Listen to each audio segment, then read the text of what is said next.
আমি ঢাকা থেকে এসেছি, ঈদের ছুটি পেয়েছিলাম, তো দেখলাম ঢাকার আশেপাশে কোথায় ঘোরা যায়। তো মুন্সিগঞ্জ দেখলাম অনেক কাছের একটি এরিয়া।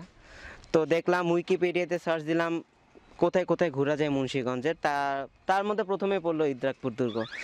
ইতিহাস পড়ে দেখলাম মীর জুমলা বানিয়েছিল এটি, এবং তখনকার সময়ে ঢাকার মানে মুন্সিগঞ্জের এই এরিয়াটা ছিল হচ্ছে গিয়ে যে এর আশেপাশেই ছিল হচ্ছে শীতলক্ষ্যা নদী, এবং এখান থেকে সকল যেত, মানে সকল ব্যবসা বাণিজ্য সব কিছু এখান থেকে দেখাশোনা হতো। এবং এটি বানানো হয়েছিল বেসিক্যালি ঢাকাকে রক্ষার কারণে, মানে প্রোটেকশন জিনিসটা এখান থেকে দেখা হতো তখনকার সময়।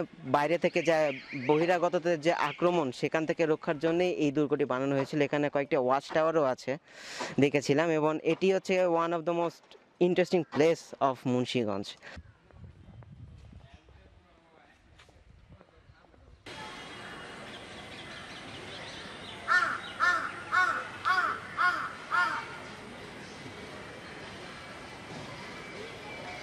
ঘুরতে আসছি মানে ঈদের মধ্যে একটা ঐতিহাসিক জায়গা, এই কারণে।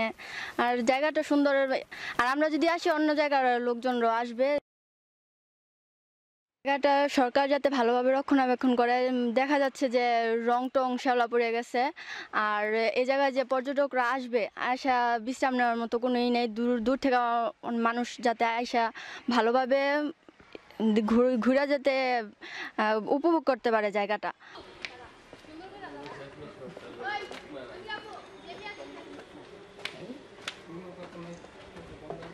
Ai, tu selfie.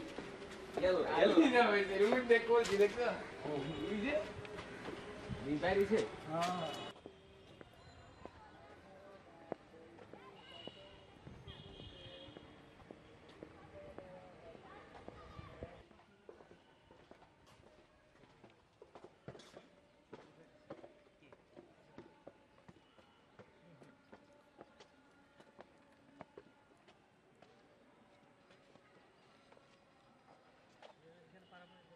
এটা একটা সুড়ঙ্গপথ ছিল আমাদের, এই সুড়ঙ্গপথ। আর এটা আপনার সংযোগ আছে লালবাগ কেল্লার সাথে।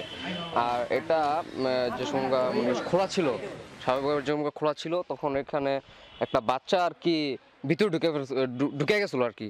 তারপরে মানে উনি আর আসে নাই। পরে একজন ভদ্রলোক আমাদের এলাকায় যে মাতবর ছিল আগে, তো উনি একসময় যে একটা শিকল বেঁধে মানে কুকুর ভিতরে ঢুকেছিল।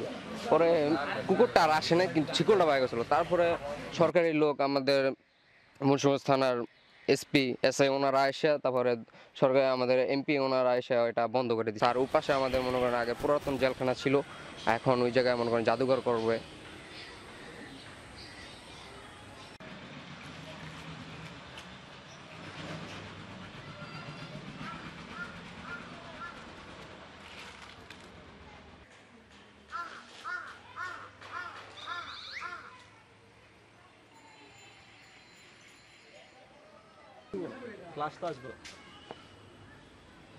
আমি ঢাকা থেকে এসেছি।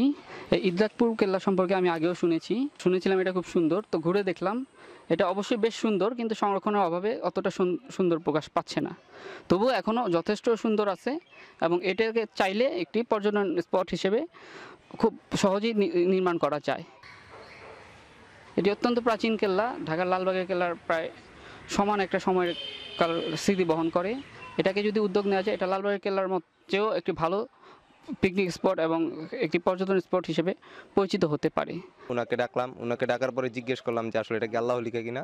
তো উনি বললো যে স্পষ্ট আল্লাহ লিখা।